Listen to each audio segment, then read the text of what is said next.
all right, all right.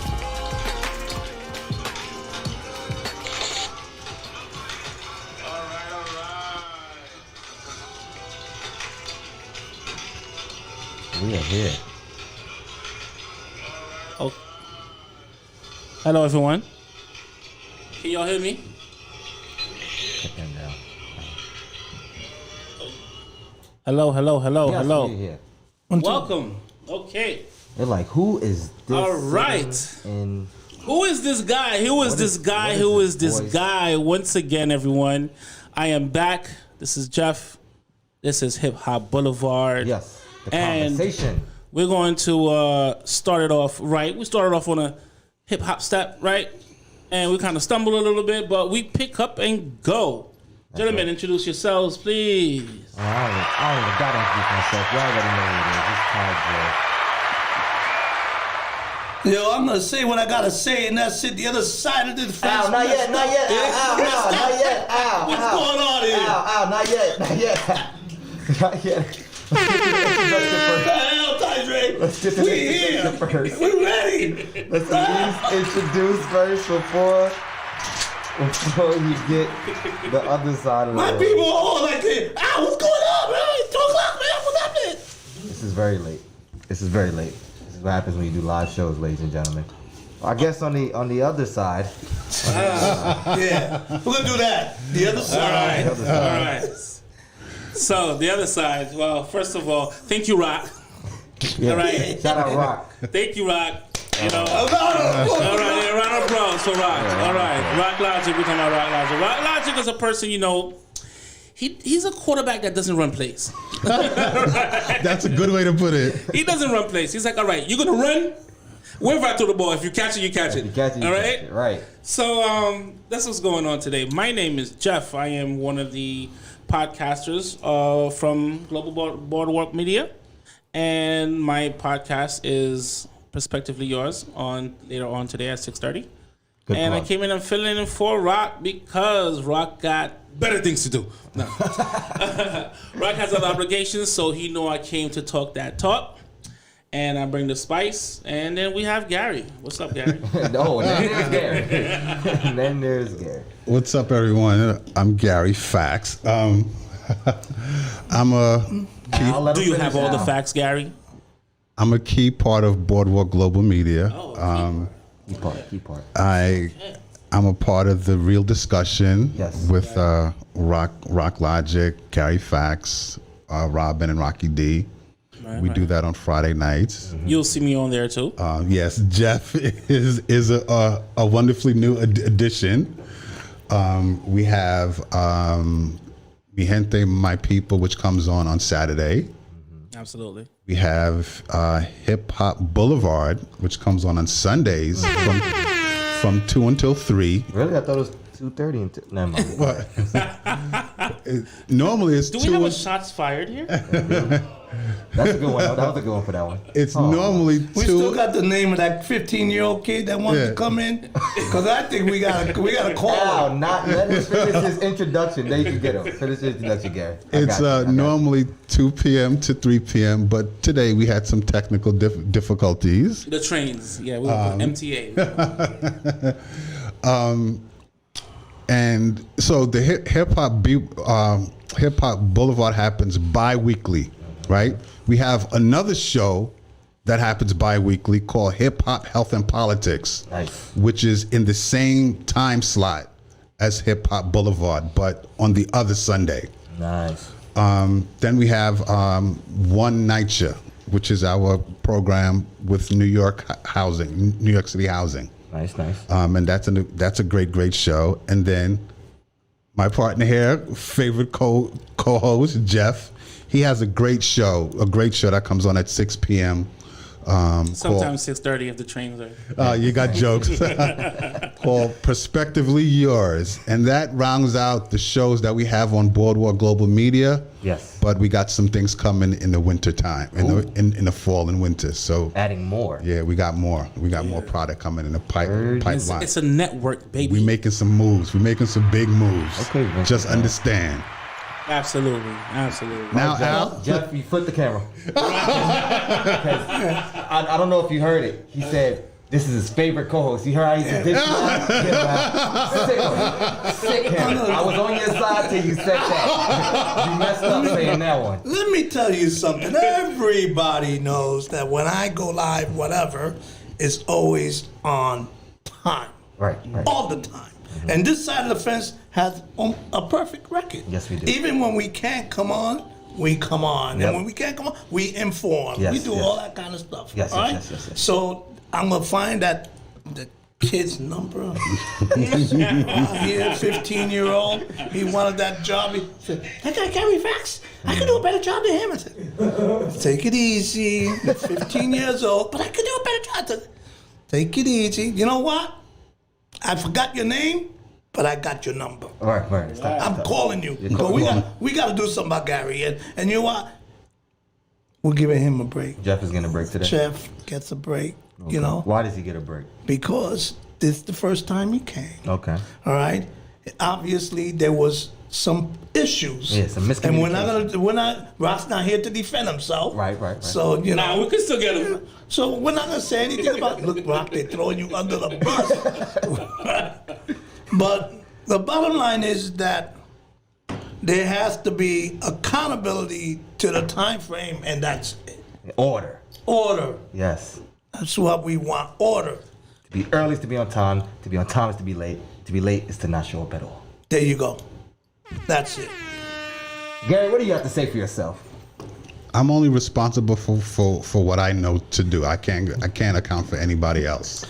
You know what? It is Gary, a you should have teamwork. drove the train. It is a team many ways you work could do it. effort. Right. Again, accountability. I'm only accountable for what I do. Right. I can't be accountable for what anybody else does. Right. I'm gonna put my glasses on now. Now look. Ladies and gentlemen, I'm going to tell you something. If you do that and you say that at your job and all that stuff, definitely the boss going to go back to his office. He's going to say, okay, what we're doing about this guy. Yeah. Oh well. Oh well. So his answer should not be your answer when it comes to a situation like that. Oh, definitely. Definitely. Always protect whoever is your Face. supervisor. It's on Dude, me. I yeah. got you. Hey, nah, I'm moving see- forward. Whatever the case may be. See, ain't nobody throwing me under the bus anymore because when you're the good guy and you defend people, Right. when stuff go left, you get left hanging. Yeah, you're a scapegoat. No more. I'm not the scapegoat anymore. No not more. the scapegoat anymore. No more. I'm not the scapegoat So anymore. you are not taking. Yeah, I you're ain't not the going to be scapegoat. blamed for this show today. I ain't the scapegoat anymore. I So like this, you know. There's a problem over there on the other side of the fence. His So name now, is Gary let's- Fire today. Gary Fire. let's get down to business, man. So, right. Gary, you're gonna handle your stuff with Ty Dre in reference to what we're doing with the Pioneers and the New Blood. I'm glad. New blood. New blood. The Pioneers and the New Blood. yes, I'll get the information from him about some of the other artists that he has brought to the table because some of the people that he's brought, they don't have a IG or Facebook, or if they do, I couldn't find it. Right. So, we're gonna Ty J, work- he'll give me the... So we're gonna work on that. Yeah. So what we wanted to tackle was a very important subject, and then we could talk about what Hip Hop Boulevard is doing. But we wanted to talk about management, and I think what happens is that a lot of people don't understand the importance of management, when to get a manager, and what exactly a manager does, because you hear these horror stories about different artists and my manager took my money and my manager signed a contract and my manager did this and all that, and it's like, from the Pioneers' viewpoint, you see the results. So now from the New Blood viewpoint, what's going on with that when it comes to all the artists that you work with and you talk to and you associate with? What's happening on their side with management? Do they feel kind of iffy because of the results, what happened with the Pioneers, and what they hear in the news and all that, or they immediately I'm an artist, I need a manager now. I mean, it's definitely a two-sided coin. It's a lot of people that say, "Oh, I seen what happened to TLC. Oh, I seen what happened to NWA. I don't want a manager. I know what happens. They always trying to scam, whatever case is." And then there's other people that instantly goes, "Oh, I'm an artist. I need a manager. And it's funny that you even said that, Al, because I was having a conversation at my event on Friday, which we'll talk about later. And one of my good friends, he's an artist, and he said, "Oh, I just got a manager, and this guy's been doing things more because the guy I had before, he had other things going on. Like he wasn't just solely focused on me." And people forget, artists, everybody forget, like, if you're gonna be a manager for someone, it is a marriage. Yeah. You know, like it is that, even though yes, you can have other artists under you as a manager, but you're fully invested in that artist as far as what they're going, not just business, but what they're also going through in their head, things of that nature.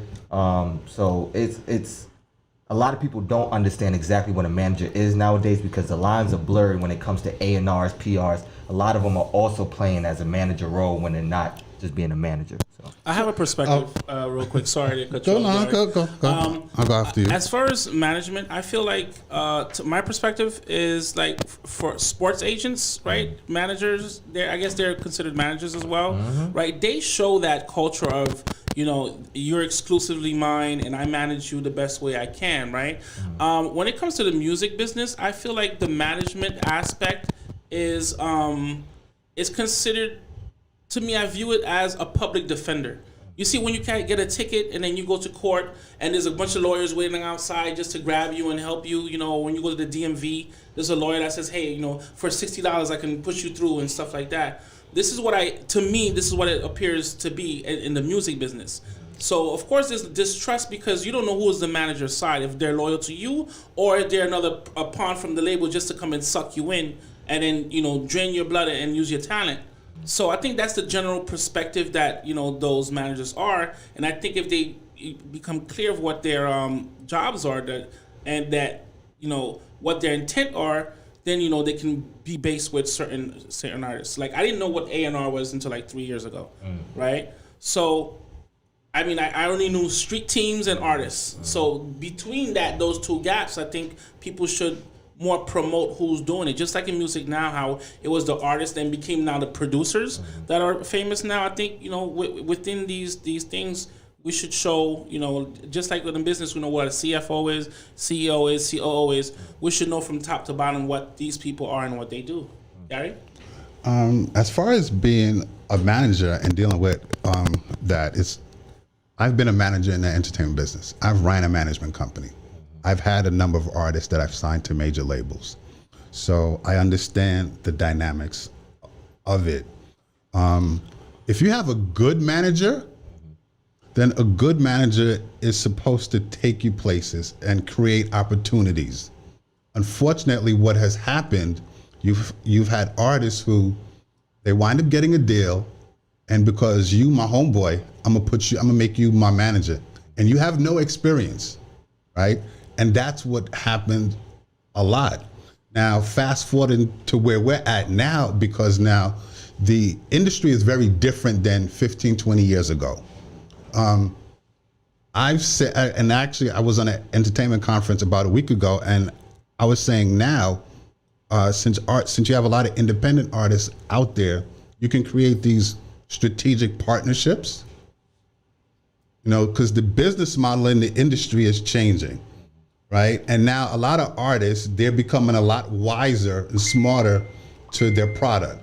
So some artists, they'll go into a management deal. And I tell artists, I'm like, look, if you're gonna go into a management deal, make sure that manager knows what he's doing.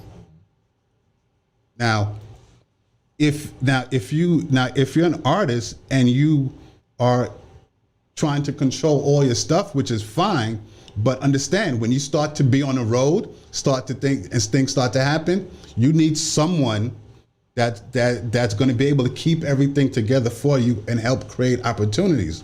So under that, you can create that strategic partnership. We've just heard a recent story with oh God, Snoop Dogg. No, not His wife being a manager. But wait.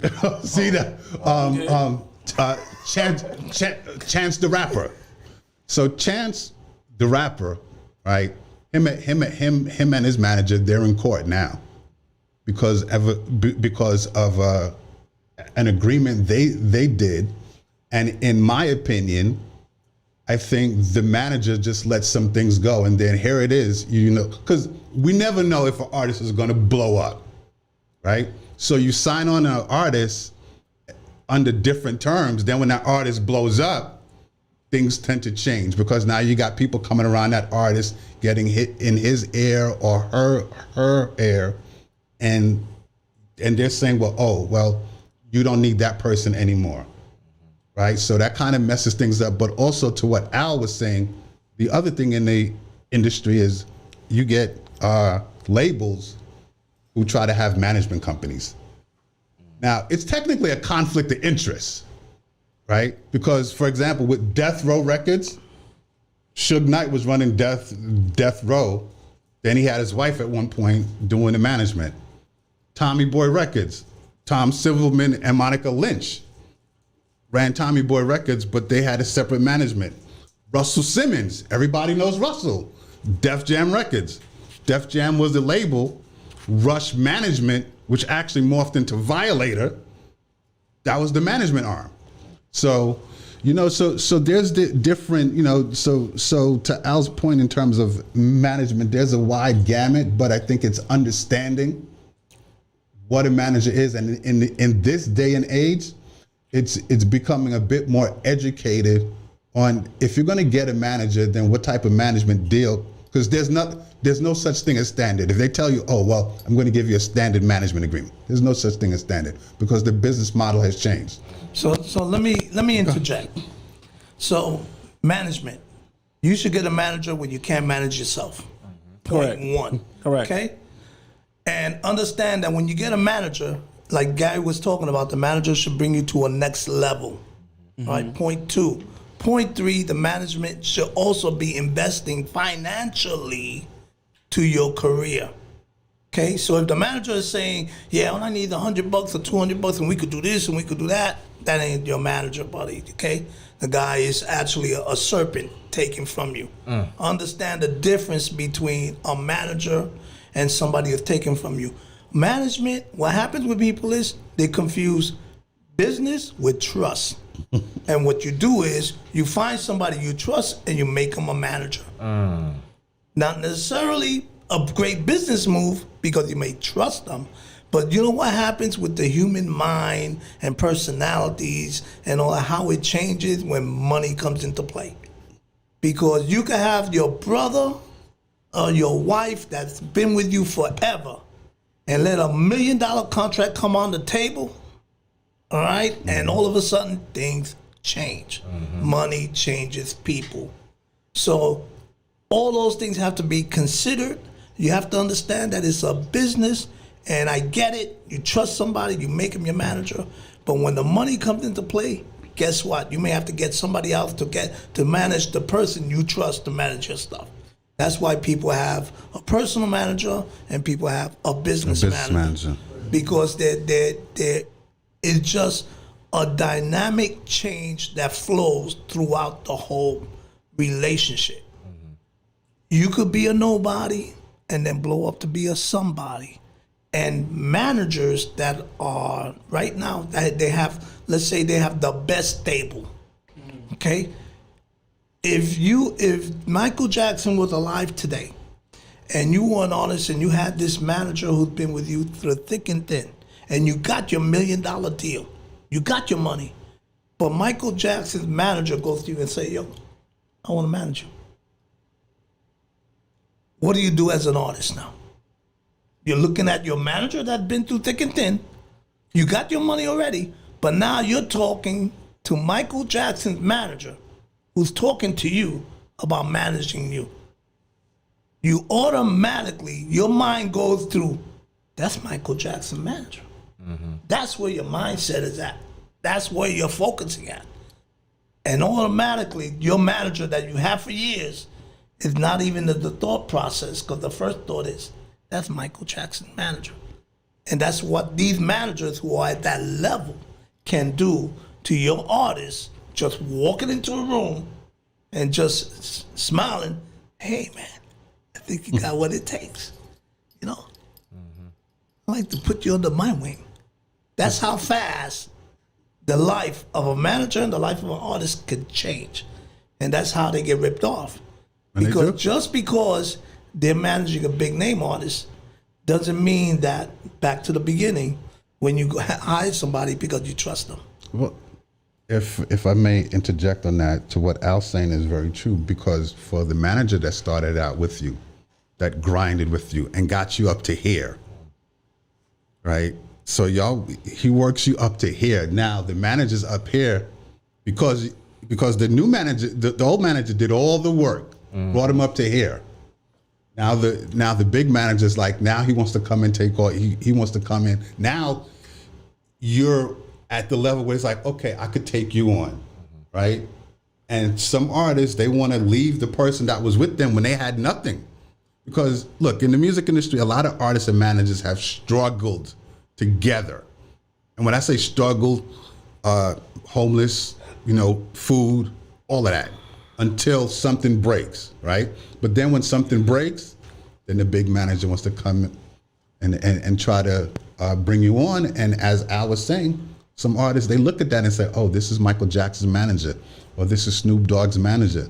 And only seeing that, not understanding that when it comes to the contract that you sign, that's a whole different ballgame. So, so it's important for artists to know, if you're starting out with someone and that manager is with you through thick and thin, you need to stick with that person. Now, in all reality, you gotta say to yourself, man, me and you've been together for 5-10 years, bro. But you can't get me to that. We're not gonna be doing Madison Square Garden unless I get this guy. You know that. I love you. You've been with me. I'm your brother. I got you. I will take care of you.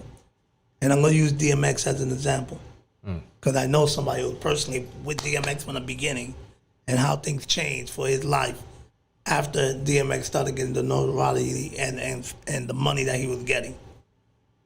When that happens, the person had the choice.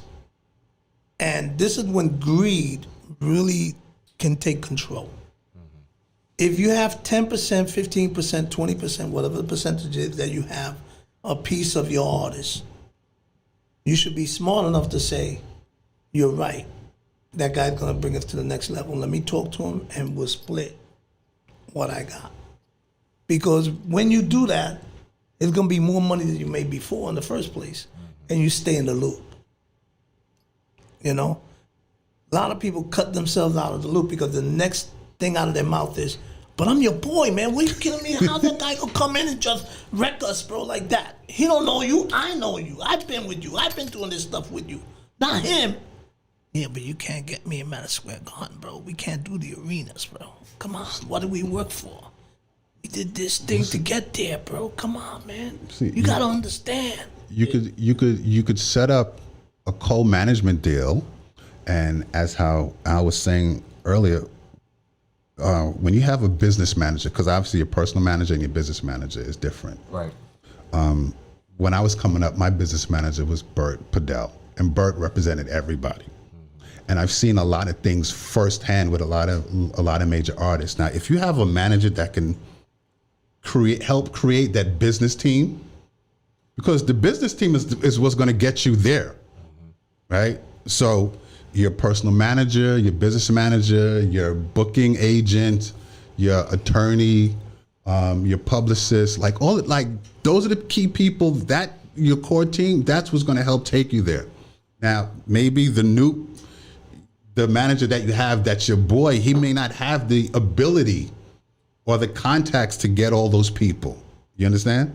Because it's a team effort. It's a team effort. And if he doesn't have the ability to get you the key people to put on the team, then he needs to partner with someone that has that and has the skill to be able to work with all of them and him to take you where you need to go. Right. Right? And I think it works a lot better like that way as opposed to an artist being, saying, oh, I want to go with this new manager. He's Michael Jackson's manager, or he's Snoop's manager, and I'm out. Because, this is when you're an artist, you're a business, you're an entity, right? And like with any other, you're a product. So, and you need a good business team around you to help sell you. And for someone that has no experience in doing that, he needs to partner with someone that actually has experience in not only doing that, but bringing the team around you that's going to help create opportunities. And in this day and age, it's more than just music. It's movies, TV, video games, merchandising. So it's a whole multimedia industry now. So, and if your manager is not, if he doesn't have those kind of contacts, then he needs to partner with, or you need to work with him to get someone to partner with that has those type of contacts to help bring them on the team to get you where you need to go. And you gotta know one thing about management. When you're an artist and you got a manager, if you've been accustomed already to having that one manager for the last 5 or 10 years with you, and you go up, you upgrade. You got to remember, this manager that you upgrade, he got 5 or 6, 7 clients. That's right. That's so right. that one-to-one that you had, that, calling up at 1 o'clock in the morning, 2 o'clock in the morning, yo, when we going to get this? I'm here now on the radio, man. We got to get there. That is not going to happen. So that you gave yourself to the new management company or individual, you lose something also.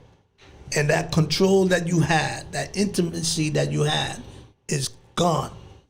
Because they have to share it between a multitude of different artists. And guess what? The one artist that feeds that management the most gets the most Absolutely. attention. He does. Absolutely. Now let me ask you this, well, for the table. Like I said earlier, right? It comes now of this current generation where the lines is blurred as far as an A&R and a manager. A&Rs is out here being managers for artists. So what exactly for upcoming artists, what exactly is the right person that they need right now? Is it a A&R or is it a manager? Because like you said, you get a manager when you can't handle your own business. Right. So what exactly is the difference of the roles? And I don't fully know what an A&R does. so Artists to be a teacher lesson for us. So we're gonna tell you what an A&R is, but I'm gonna tell you what A&R people did to change their career. Cause every label had an A&R person. That person went and got the talent, but not only get the talent, but groom the talent. So they had 2 responsibilities. But what happened with that person is, if you go, let's say, if you picked up Janet Jackson, right? You said she's a superstar, she's gonna be great, and you groom her and all that stuff, and she gets signed to the label and she does her career and she goes further, you no longer have nothing to do with her. You did your job. You found her for the label, you groomed her, prepped her, got her, she became the megastar that she is and all that stuff, and now you go on to the next. So A&R people were saying, wait a minute, I'm the one that found her. I'm the one that groomed her, did all this kind of stuff. And I ain't making no money now that she's making all this money. That don't make no sense for me. So I'm gonna have to start taking some ownership of these people that I found. So A&R people went and say, I'm gonna be A&R / manager. So I can eat from that table also. Gary? Yeah, well, when you're dealing with A&R people, as how Al said, they went and got the talent, right? And over the years, it has changed because you find an artist, this artist goes and sells 1 million records or a couple million records, and you get no bonus or anything like that because, again, this is a business. So a smart A&R would negotiate in his contract, like, look, if I sign Ty Dre and if Ty Dre, he sells 1 million records, then I need to get bonuses, when he reaches certain sales. What happened was some A&R people, they started wanting to get into management, but at the same time, that's a conflict of interest, right? I remember there was a group called the Lost Boys. Right, Charles Suit, who used to manage the Lost Boys, he was on Universal. He worked at the label in the promotion department that the group was signed on. Technically, that's a conflict of interest, but they let that go. But I mean, when it comes to A&R is a skill, which that's not, they don't have it anymore. Like back in the days, and when I say back in the days, I'm gonna tell you one of the best A&R people. One of the best A&R people is a guy by the name of Tom Zutaut. Most people don't know who he is. Tom Zutaut, I'll tell you who he is. He found Guns N' Roses, he found Metallica, and he found My favorite. right, and he found, I believe it's Iron Maiden, right? That's a And he trilogy. found them at a club, That's a great lineup. right? He found them at a club. He went into what's the CBGB's. He found them at a club. That's A&R. You understand? You don't have that anymore. Knowing what talent is when you see it. Nowadays, it's Who's got blowing up? That's what it is nowadays. Who's blowing up? yeah. What's the It's stream? about No. it's about streams, right? Right, It's yep. about how many people's following you on Instagram. Yep. How many people is following you on YouTube? Because 1 million people is following you on YouTube, that don't mean 1 million people is buying a record. Exactly. That don't mean 1 million people is going to download your music. Right. There's a girl by the name of Bad Baby, right? Yeah. People know her as the Catch Me Outside girl. She, because of her following, she did a video on YouTube. Wound up getting something like 20 million views or something like that, something crazy. So the two A&R guys at Warner Brother Records, they offered her a deal. It crashed and burned, basically. But but what they did to kind of save face, they bought the units to make the record go gold to look like they did something. That's smart. Smart. I know there's an artist right now, right? There's an artist. I'm not gonna go into details, even though if people listening and they know, then they know. But there's an artist from New York that's blowing up, like on fire right now. He dropped a song in January, and the God, it was God, pure luck, whatever it is. The lightning in the bottle happened for him. Okay. And the song blew up on TikTok. Okay. Like recently. And That was gonna be my next question. yes, Is TikTok the new A&R? we're gonna talk about that. We can definitely talk about that. That's a big question that everybody I'm constantly having conversations with. But the song is blowing up. It went to like the top of Apple charts for whatever category. I ain't gonna get detail, but the point is that in those 2 months of the song blowing up now, he's already signed to a major label. Okay. If I say the label is gonna give it away, but it's a major label. Okay, all right. And it's a solidified label. Right. And I used to be around A&R at Empire a lot. And, he told me a lot about the business and how, things work with deals and stuff of that nature. And, obviously, but this is something everybody should know, is that the bigger you have, the easier it is for you at the table when it comes to negotiations, Oh, right? Yeah. Right. Yeah. So for someone like him, we was at the same amount of followers 2 months ago. Now he's in the double-digit thousands. It's still rising. He's already getting in the studio with all these celebrities, all these known artists, like established artists, Right. for remixes, whatever the case is. And now he's signed with this label. As people that know the business, is that a smart idea to do? Well, you don't want to take the first offer that come. Right.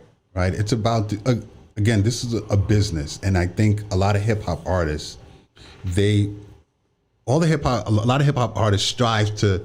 I want to be signed to Def Jam. I want to be signed to Bad Boy. They want the major deal. But if they have a good manager is not going to take the first offer that comes. Let's see what offers come to the table before you jump and sign. That would be the appropriate way to go instead of the first. Because see, in this world of streaming and TikTok and YouTube, A&R, these label A&Rs, like they've hired people just to follow the internet.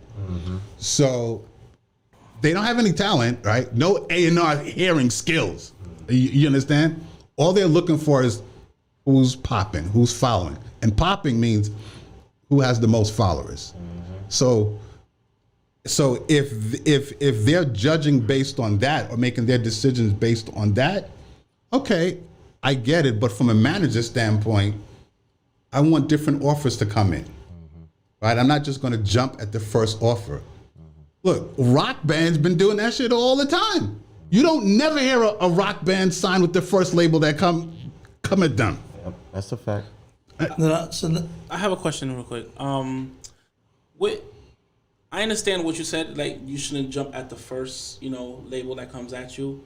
But the way that music is right now, this hyper-consuming culture of music, Microwavable. right? So I think it's kind of like if you're supposed to catch a boat from one end to the other, right? And the boat comes every 20 minutes, to time yourself. But if the boats are running right after each other, right? You won't know when to jump. You don't know when you're going to miss the next boat. You don't know when your opportunity is going to be. But see, that's when I'm sorry, because that's when a good manager comes in. Right, A good manager knows how to create opportunity.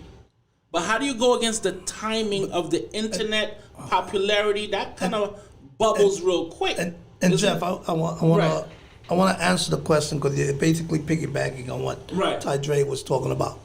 And it's real simple because the situation of the artist determines the outcome of the deal. Okay, so if the artist has been there struggling, trying to make it, and he sees the brass ring, and the artist is telling the manager, we got to take this deal, man. This is the opportunity that I'm having.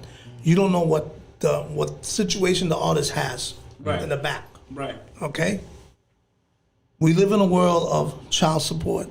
We live in a world where where inflation and the pricing of everything is going up, where the income of people is not. Right. We live in a world where a dollar is like worth 27 cents or something like that. It's not where it was before. So we live in this world.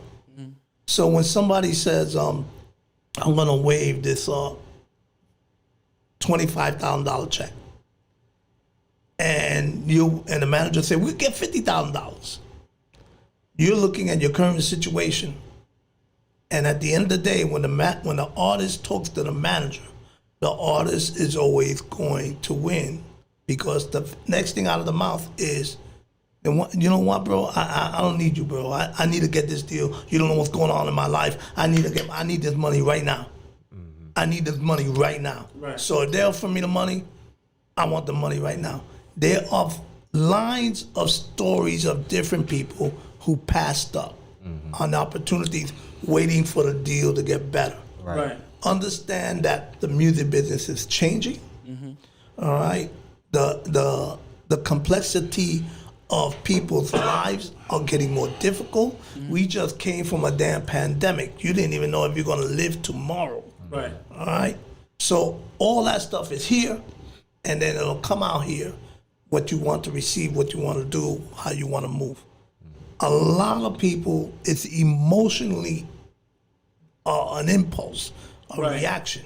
Right. So the response is, you don't know what the right response or right way to go right there, because you got to be in that guy's situation to know what's happening, what's going on, why did he take that deal. But definitely you have to strike when the iron is hot, because look at pioneers today. You have pioneers that did records that were platinum, gold, huge records. But if you don't continue on your craft, and continuing means that you continually stay focused on your craft, you diminish the thought of you existing, because they say, who are you talking about?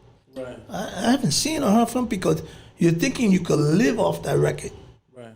You're not a Tony Bennett, you're not a Frank Sinatra, you're not in that caliber, because you got to understand, those guys went in the lab all the time. Yeah. Timeless. All the time. Timeless. And this is the problem with a lot of artists that don't understand that I may have that one-hit wonders, which there are plenty of them. How do I make that one-hit wonder continue? And is that what that guy's thinking about right there? I made 15 songs. I got one track that hit. Let me get ching on this sucker right now. Now So let- it depends on. And this is another thing, right? It's like I completely understand that, and we all know that now every record deal is a 360 deal. You know, Right.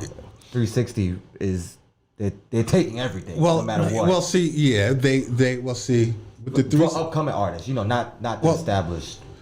with the 360 deal. What happened? Like, look, so I'm not against the 360 deal if it's done with. If you do a 360 deal with like a T-Mobile or a Live Nation, that's different. Of course, yeah. Right? But when you do a 360, see with the labels, prior to the 360 deals, labels were only getting music money, right? Artists was doing fashion, film, all the other stuff. So that was their money. In the 360 deal, anything that an artist does, the label gets a piece of, right? How is that legal? I'm gonna tell you why it happened. Right. That's crazy. And you're absolutely right. So that's what so so within the last, what is it, 10, 15 years, that's become the standard. If you quote unquote standard deal in the music industry is the 360 deal. I've always championed where if you went outside the music industry with like Live Nation, AEG Live, either concert company or a mobile company, and you did a 360 deal, because everybody's trying to get in the music industry, and now the business model has changed, then that's different. But when you do a 360 deal with a record label, they're triple raping you. Look, and I'm gonna go into the defense of the label. I'm gonna make believe I'm the label. Okay. This is why the 360 deal happened. The internet happened, and the labels thought this is a joke. Instead of jumping on, they dismissed it. That's true. And when they dismissed it, what happened was the internet took at least 75% of their market share of money coming in. Oh. That's a big hit. So they went back and they said, wait a minute, how do we make this thing, how do we survive now? Because we're just getting 25% of this stuff. Pressing plants are closed. We can't even get our stuff pressed. Now the guy raised up the price just pressing stuff. So we're going to go digital. No, we go to CD, from CD to digital. Now we're digital. We're trying to save money as much as we can. We got to eat from these guys, man. They're getting endorsements. They're doing movies. They're doing that. We need to cut a new deal. That the birth of 360 deals came because the record companies were being squeezed out of what they normally were used to making. Because of the digital world. But The digital look, world but now hit look them hard. in the. But isn't that happening again right But wait, now? hold on, Like- wait. But now, see, and to your point, Al, I do understand. But now, last year, all the major labels, Warner, Universal, their Sony, they're having annual record profits. So on one hand, they're complaining that they're losing money, but then you look at their annual report and their press releases. Oh, they're having the greatest. They're having the greatest time because. But why do you think that's happening? Well, It's been a while now that they've been messing with this thing. So they said, we'll give people a digital deal. So what does it cost them to do a digital deal? it doesn't cost them nothing. Nothing. It doesn't cost them. So now the vinyl's not out. Yeah. The CD's not out. And they'll say, we'll invest hardly nothing and we'll eliminate some of these titles, these positions that we have. We'll eliminate that. We'll downsize our buildings. We'll do this. They're doing all that stuff. And they said, now anything that we do, we eat. Because of the way that they tweet everything because of that. So that's why they're making that money, because they went and said, let's cut the fat and let's figure out that we could do this just like that. Because you have to remember on the music industry side, how many people did they employ on let's say an independent label? An independent label had to have at least, let's talk about 5 people. What do you think? 5? Yeah. 5 is a safe number? Yeah. Okay, so if you have 5 people and you employ them and you're paying them a salary, all right, and let's say a minimum, what do you say? Minimum of $50,000? Probably, yeah. That's $250,000 a year that you got to come up with. Salary. That's not running the business. That's not doing anything else. That's just salary. So you basically got to come up with at least $1 million a year, right off the back, as an independent, Right. to run efficiently. Right. We have learned to create studios in our home. We have learned to run a business from our home. We have learned to run our business off our phone. Yeah. Okay? So we have reinvented everything, and that's what the music industry is doing. It's just what we did personally, they did as a business. And understand, when they get together, and the heads get together, they get together, the Sony, the Warner Brothers, they all talk. They're going to mafia bosses. Right, Yeah. because you got they all sipping from the same pool. Right. So they want to make sure the pool is constantly full, so they can all sip from it. So what do we do together? You know, if you were Sony, you were Warner Brothers, I was Atlantic, and you were Columbia, we're sitting down. So what do we do now? What's the next move for us? Because it's more about, let's go into film. Let's own our own pressing plants. Which was, in the past, Sony used to press their own stuff. Everybody used to. Everybody had their own stuff. So Right. their vision is bigger than our vision, because our vision is, I need to get paid for my songs. Their vision is more 5, 10, 15, 20 years from now, where they stand. And that's where they work from. So the technology is huge for them. They're gonna patent, they're gonna put into money that's gonna help them have ownership of any device or any software that helps music get to people's hands a lot quicker, a lot faster, and that the money gets to their hands. So think about the Cash Apps and the Zelle and all them kind of things, all them, Right. because the music business is no longer looking at their stuff as only music. They're looking at what are the mechanisms to send the music to you and me. What are they? And how do we get a piece of that? So there's a lot of things happening. And what's good about this conversation is that we're opening up people's minds right now to think about the possibilities of what's going to happen with the music business 10 or 15 years from now. Because you're right, the internet and all that, if you got a bunch of followers, you're getting a deal. But the A&R portion comes in. Can a person who has followers on the internet perform in front of 50,000 people and have that showmanship That's right. That's at the right. same time? That's right. And that's where a lot of the mistakes are being put at, because I watch a lot of shows, and you can only do but so much if you're, and I'm talking about a hip hop artist, if you're walking, pacing back and forth on a stage. All right? That's what you're doing. You're pacing back and forth. Now, some people can pace, and it's a John Wayne pace. And when I talk about, when John Wayne, and for those people who don't know, John Wayne was a Hollywood star, because I know a lot of people, I'm dating myself. You are so dating yourself. a lot of people don't understand, but he had that walk that every superstar was like, yeah, that's that John Wayne walk. He came in and you just knew. So when you go on stage, Busta Rhymes has that. You know what I'm saying? Somebody that goes on stage that you know automatically that, look at that, they got it. That's gonna make the difference between you being a mega and you being, somebody who's just there trying to climb the ranks. Well, see, there's one of the problems too is before, and you know this, Al, there used to be artist development departments. Right.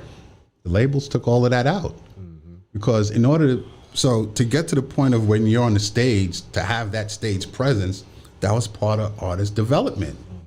And the labels, they started to feel like they didn't need that. So a smart manager is going to have to develop his art.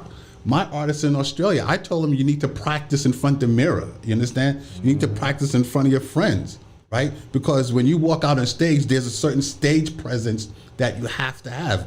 You can't just be holding the mic and walking back and forth. No, that's not. You got to have that type of presence. Some people, they just got it. Other people, you have to develop it, right? And unfortunately, in this day and age, there's no artist development. So now, in this whole internet age, it's just let me sign off the followers and put them out in front of, and it doesn't work like it. It Because unfortunately. stage fright is really a real thing. Oh, I had a friend of mine who performed, and he performed on a big stage, right? And he described to me what stage fright was, and he said it felt like one time when he was 17 and he was on a cruise, and the cruise was like going up and down, and he was in the front. And then one day, while he was outside, he saw a wave go like triple the height of the boat. And you know how cruise boats are. Yeah. I'm about to say, was this a cruise or a speedboat? No, he's on a cruise, right? Wow. So, but he's seen a wave like 3 times the height of the boat. And at that moment, he felt like an ant. And he was like, oh my God, I see how insignificant a human being can be compared to water. Right. So he said one time when he was his first show, as soon as he stepped on stage, he seen that the seats went all the way up, just like the wave. You know what I'm saying? So when he looked up, he had that same fright, but he never had that training. Right. You know, he performed for the schools. The school stage is nothing compared to when you're like in a theater, and that's exactly what he was.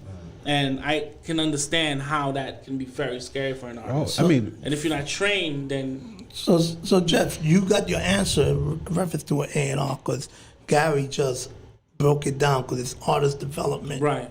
It's all those things combined. Right. So that's an Besides important finding- piece. Yeah. Yeah, no, they I think they should have came out with the 360 deal. well, It shouldn't exist in general. I mean, well, see, Well, I eat let me until, Well, let me kind of circle back. So to the management part, so we were talking about the label, right? So as a manager, your job is to get the best opportunities for your artists, right? Nowadays, with what's happening in terms of the distribution, when your song is on Tidal and like all these streaming platforms, you're getting pennies, right? Before, when you had a CD or a record, you was getting some money Instantly. It was per CD or Right. per record. You was getting some money off of it, right? But now, from streaming, you're literally getting pennies per stream. 10 streams, right? So listen what they've done. 10 streams equal 1 sale, right? Is that the same thing as the RIAA? Well, this is so before, when you bought a CD or you bought a record, you went into Virgin Megastore, they scan it, that goes into SoundScan, right? That's an immediate sale. 1 sale, right? Now, with streaming, 10 streams equal 1 sale. So when you hear of, this artist sold 1 billion streams, 1 billion streams sounds good, or even 100 million streams sounds good. But when you start to break down, like, what does he earn off of that? Now, what the labels have been doing now is pushing that, this artist has 100 million streams or 50 million streams, which sounds good. It sounds great. It's like inflation you were saying before. It sounds great, right? But back in the days, if it was 50 million records, it's like, okay. But now, because it is the era that we're in, you say 50 million streams, everybody's so accustomed to like, oh, wow. Or they got 1 billion streams. Oh, wow, superstar. But when you break down the actual numbers, you're literally and when I say pennies, like what, 6-7 cents per stream? Like, that's crazy. Question for you, Gary. First of all, who created this rule, right? Because that's crazy. devil. That's crazy to me, The you know. devil. Because somebody has to create a rule. Like, for example, this law, right? You can't make a right on a red unless otherwise posted. Somebody had to create this to make it into law for people to follow. Who in the heck created that and put it into law for people to follow? It doesn't make sense. So let's move back, okay? So that way I could explain what you're asking. What's the normal percentage of managers should get? Between 15 and 20. Okay. Between 15 and 20, you hear it, people? 15 to 20%. Now I'm going to get to your point. When they were giving out deals when we have vinyl and albums and all that. Okay, when you sign a contract, they will actually specify an amount that you will get as royalties. It will take care of the mechanics, and if you have publishing, you get a little more and all that stuff. So it broke it down 25 cents per dollar, 30 cents per dollar, whatever that may be. Who came in the middle of that to make sure that this thing was being done, carried out, was ASCAP, BMI, and all that, because they go and they monitor where your music is being played at, so they could get that money for you.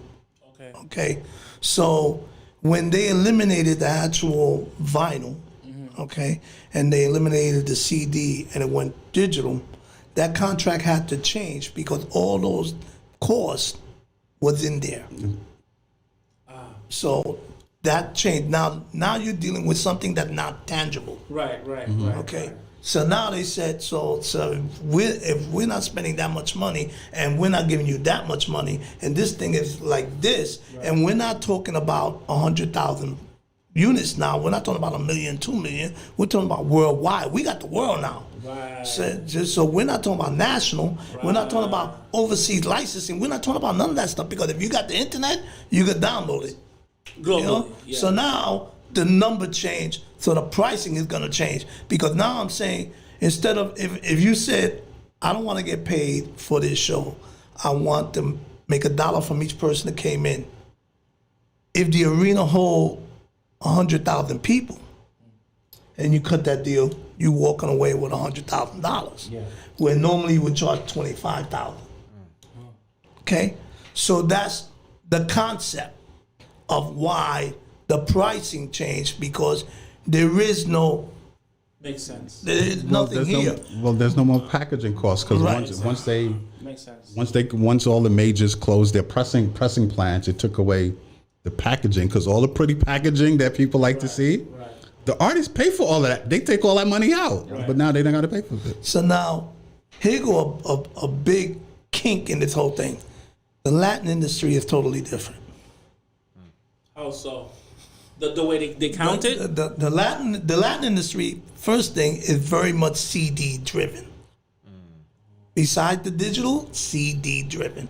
And it's so funny because a friend of mine just opened up a Latin label, came out with his band, and he said he already sold like 100,000 units CD. Okay, they're performing it, and they're charging, I think he said $20,000 right now to perform. Latin band. The Latin industry is totally different when it comes to this stuff, because they work like on their own meter. You know, and what people don't understand, the American consumer, the Latin consumer, they want something in their hand. So they're more loyal, they're less apt to buy bootlegs. They're more loyal, and they want something in their hand. So if you go to a store, you're gonna see Latin CDs, and you may even see some Latin vinyl, because the need is there in comparison to the American side. That's beautiful. Let me That's just beautiful. to what Al was saying. See, when it came to independent artists, like a couple of years ago, with the Master P's and the Too Shorts and all of it, there are a lot of Southern independent artists that they were doing a lot better than New York artists, because New York artists wanted to get the Def Jam deal, right? That's what I want to get the Def Jam deal. When Too Short, E40, Master P, Cash Money, they were independently selling their CDs. Right? They're getting like $20 a pop. You move 1,000 units, 10,000 units. So at the time when the majors come in, a major look at that and see, oh, well, I could do that on a national scale. But for those independent artists, the money that they make, $20 per CD. So you sell quite a bit. Life is good. Right. I know for a fact when Cash Money was doing their stuff, like all the cars that they had, they bought those before they got their deal with Universal. So that wasn't just, they got the money from Universal and went and bought everything. You know what I mean? So to Al's point, there are consumers that are loyal when it comes to the CD, and more importantly, the artist that when you can make $20 or even $10 per CD, that's where you're making money. Now, unfortunately, in this digital world, making pennies or per stream. So that's why it's important for a manager to create other business opportunities where other forms of revenue stream can be coming in. Right. What do you think that is? What do you think is different with the Southern people and like New York? Do you think it's because of the culture? Because when you say Southern, I remember when I went to Maryland for the first time, I heard Ludacris. Yeah. Right? And Ludacris was not heard in New York. Yeah. Not yet. And that's the first time I realized that music doesn't transcend all the way, I figure if I hear it in New York, you're going to hear it in Florida, you're going to hear it, but that's not the case. That's not the... So I remember when I first heard Ludacris, right, in a club, but it was a strip club. And down there, the strip club, Maryland and Georgia and stuff like that, the strip club is the spot. It's the spot, you know what I'm saying? right. So that's where a lot of music broke. That's so, right. I think it's like the distribution is easy because you have a lot of people, because what's being sold in there, music and women, right? So women are being sold. I mean, entertainment. I don't know Right? what industry Entertainment. I don't know what. We went into a different subject. Yeah, I'm sorry. All right. So entertainment is on sale at this establishment, right? So I figured that the distribution is easy because if you sit outside, you just heard my song in here, my CD. You know how many people the strip club holds, right? Maybe like 500 people if it's a big one. Then that night you're making 500. You pushing 500 units that night. But in the New York standpoint, I think the party scene is kind of different. The culture is different. So I think the distribution, is kind of different too. Don't you think that's why? This is my opinion, and from what I've observed, it's definitely a different mentality here in New York. Right. And I think too, also, it's kind of industry politics. And I'll say this, and I think Al will agree. Like, take a group like Bone Thugs and Harmony. Bone Thugs and Harmony was hot all over the country, and Hot 97 they were already platinum, and Hot 97 wouldn't play them. That's crazy. You understand? So, but to your point, I think in the South, when it comes to breaking records, like places like Magic City, right. like Club Rolex in Miami, the DJs there in those places, they break artists. Right. Here is not that same mentality. Here is not that and down there, you get people that'll line up. You're standing outside your car with your trunk open, and your record just got played in the strip club. People coming out giving you $20 to buy your CD. That don't happen here in New York. That don't happen here. It'll happen in the South. It'll happen over there on the West Coast. But New York, for whatever reason, it's just a different mentality. I want to say that I'm one of the main contributors for breaking a lot of the music from the West Coast and the South, and even from Florida and all that, because at the time, every record pool that got, and the record pool is a company of DJs that get records for free. Every record pool that got those records, they usually had the Frisbee, because they were East Coast driven. Right. I was good music driven. Right. So I was the person they hired to promote the Scarface, the Loonies, and all that stuff in New York. Okay. Where nobody else said, I'm not gonna play this, nobody's gonna play this stuff. It's a big difference when you leave the ego out Yes. and you just listening to music for it to be good, rather for it to make you look cool, or I'm dissing New York. I don't play the West Coast. I don't play the dirty South. I don't do that stuff. A lot of people, and I would say a lot of DJs forget you play for the people. You don't play for yourself.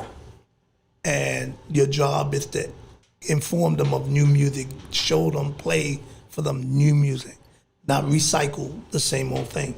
And that's what was happening with radio. Radio was already over bombarded with a certain amount of music, and they said our rotation for this stuff has got to be, we could rotate maybe 1 or 2 records, maybe every 2 or 3 months. But this is the main core. And they stood by a system where they looked at the market in the East Coast and see what was happening there. You would have to really bang and break down the door. Somebody had to have a status almost up to them. I think that's kind of like, crazy for them to think. So they elevated themselves mentally, thinking that I'm a hot DJ, so you have to be that hot to reach my radar. Is that what it is? Look at this. Let's say, and I'm gonna make a fictitious name. I'm DJ Green, Right. and I work in the hottest club. Right. And you're Ty Dre. Ty Dre comes to me and say, "Yo, here go my hot single." Right. Nah, man, I don't play music like that. I gotta listen to it and check it out before I play it. I don't play it to the crowd like that. Right. Now I'm going back when I was a DJ. Right. So when I was a DJ, they used to bring me an acid tape. They used to bring me a reel. And say, yo, we just came out the studio, check this out. And I'll be DJing at the club and listening to it. And I said, oh, this is hot. I got to put this on now. Different mentality, Right. Because I listen to music. I say, it's good. I'm going to play it. That's it. Right. It wasn't a thing. But a lot of DJs, it's a thing. Who's the music coming from? Whether I got it in time, and you got to submit it to me. I got this guy, he submits it, he listens to it, then he'll give me. It's a whole process that you're stepping on your own toes doing that.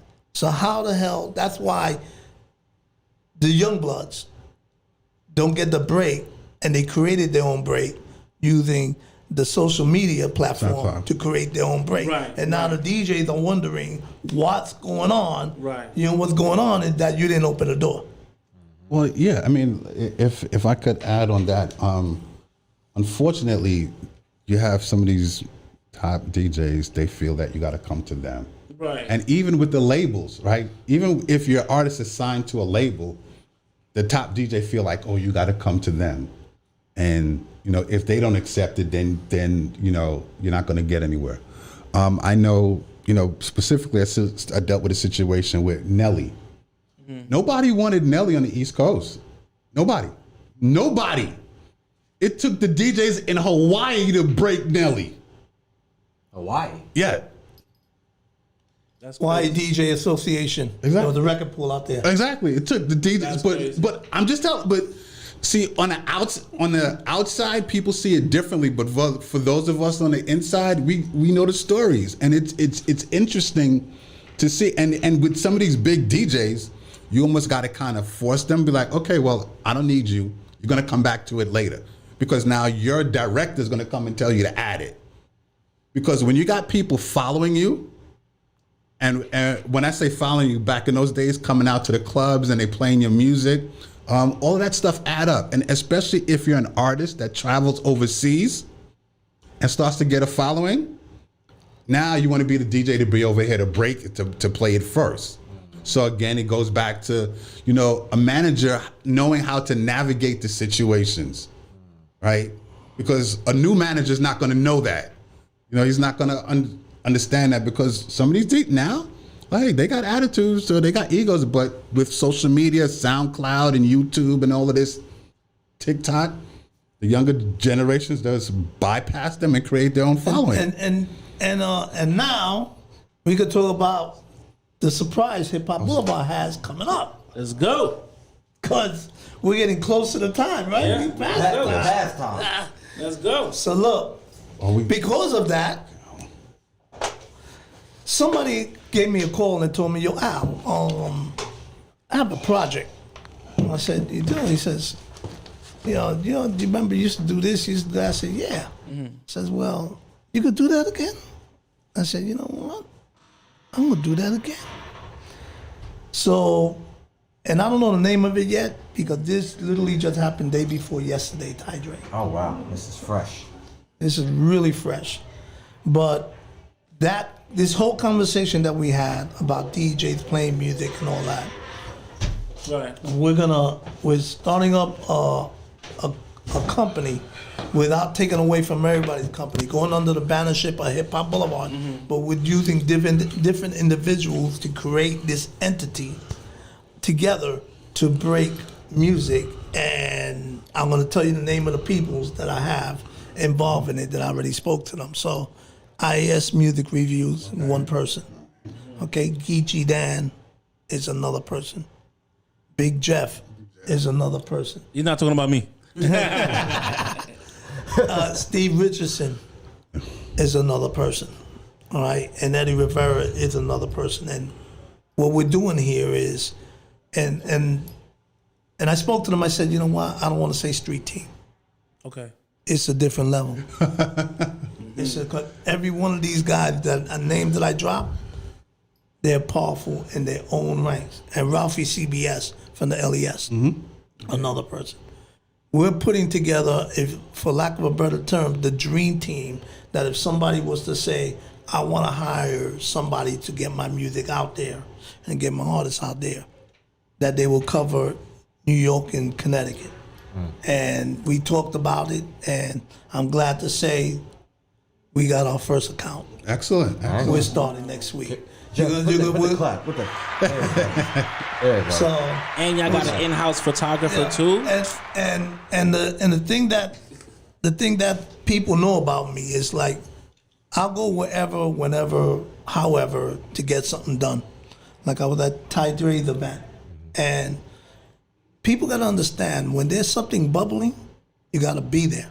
If you're in this, you know. Strike the iron while it's hot. And it's not like we don't tell people. We tell people. Look at Ty Dre and watch a year from now. That's what I gotta say. And for you people that sleep, that you wait till people I arrive. like that. That's a good sound from me. Keep talking now. Keep listening. When you wait for people to arrive, you waited too late.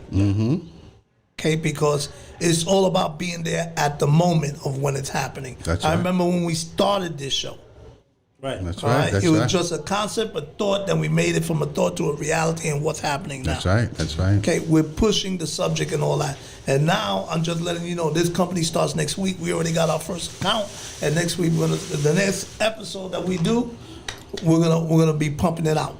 And congratulations to all the individuals that I spoke to about this thing. Absolutely. And of course, we're gonna use this show as a platform to start off what we're doing. Nice. But I think it's needed. Absolutely. It's not a street team. It's something different. It's something. It's the next level, because every one of these persons are high level individual. No, that's major. Yeah. That's major. All right. So- Round of applause to that once again. Jeff, is there anything you want to say before we leave? I want to say thank you guys. My experience with music is a more spiritual one, and I like to be educated in anything that I consume, because I consume music a lot, and I like to know who is who and what is what and why things happen the way they do, because music is an art that's given to us by God. Everybody has a talent, and it's saddened to me a little bit that this gift has to be monetized, and this greed and stuff like that connected to it. But that just shows the magnitude of how great music is. So I want to say thank you for the pioneers, the new bloods, the old bloods, who still love it, still love this art, and still want to work at making it better. And I wish you guys luck and Godspeed, and for you guys to get to the higher heights, especially to Bobby T. Can't wait to meet you. Music is beautiful, and you guys still have this passion, and you want to talk about it, and you want to still make it better. And I think that is a wonderful thing. So keep at it, never give up, and I can't wait to see these things go far, man. Amazing. And so Gary, I know you coming in. Why don't you say something, because I got to make an announcement about our next event. Right. Our next show is July 11th at 2 p.m. So July 11th, be there, people. July 11th, 2 p.m. So that's when our next show is, Al. July 7th, we're giving the Hip Hop Boulevard Award to Grandmaster Melly Mel. Nice. Wonderful. Nice. Give a round of applause. Excellent. And look, people, this is a sit-down dinner event, and I'm gonna let Ty Dre talk about it, because he was there for the first one, second one, and I want him to talk about it. Yeah, like I said last time, each dinner that you have had is upgraded. You're taking it to newer and better heights, as far as not only just the people that you're giving, the honorees, but the setup, the look, the production of it. It's really becoming like an exclusive thing where, you know, if I'm there and I'm posting it, people are like, what is this, and why am I not there? So it really is a special event, and Melly Mel definitely deserves it. I got to meet him when I performed at Fair at the Square when I was first starting out with my group Troubled Empire, and you know, he's a legend, and we just getting off the stage. We're young, we're in college, and he comes up. Him and Cass was there, and they come up to us backstage, and they're like, "Yo," literally what they said. It's the greatest performance I ever seen. Wow, I'm that's like, what's what? up. That's the Cass. And I ended up going to the Source 360 Awards probably like 3 years ago, at Red Rooster. Yeah, I know. And Melly Mel was there. And I went up to him. I'm like, oh, I don't know if you remember me, but, you know, I performed at the face. He said, Troubled Empire. I was like, wow, he remembers. Yeah. All these years, he remembers. He said, yeah, how you been? So that just showed his heart, you know, that he was able to remember just some young kids, stuff like that. That just shows how much he cares about humanity and stuff of that nature, and just music and who's coming up next. So that's going to be a great event that I can't wait to attend to. So July 7th, right? July 7th. July From 7th. 5 to 8. And the dinner is the food is amazing. So. And yes, before we go, make sure y'all go stream and watch my new music video, Goat Mode, out now, everywhere on YouTube, stuff like that of that nature. I got some things. The next show we'll show it. We'll be able to show it and show the event. And Yeah, because Rock will be here. Oh, You yeah, know? sorry. Yeah, man. hopefully. Yeah. Sorry, Hey, look, Chef. let's get some shout out to the Yeah, I people was just in our about to chat do room. that. Yeah, shout out first and foremost. We got a shout out to Renee Mickens, right? Shout out to DJ FaZe. Shout out to Diane Cameron. Shout out to Casey Delher. And shout out to Ray A. Allen. Ray Allen says, my brother Ray Al, Allen's here? Oh, wrong More, person. more power to you. I'm in Tampa. You have my support as always. Let me know if I can help. Thank you, Ray A. Allen, for that. Yes. And this has been another episode of Hip Hop Boulevard. Ladies and gentlemen, thank The you for conversation. joining Conversation. us. Thank you for joining us. And till next time, we'll be here On time. on time. Yeah. On time. And maybe Rock will be here. If not, then I'll be here and I'll just come with the shits, okay? So, hey. Let's do it. All right, people. We Thank out. you again. We're going to get kicked out because the other show wants to start. Yes. One Night is ready. Peace out.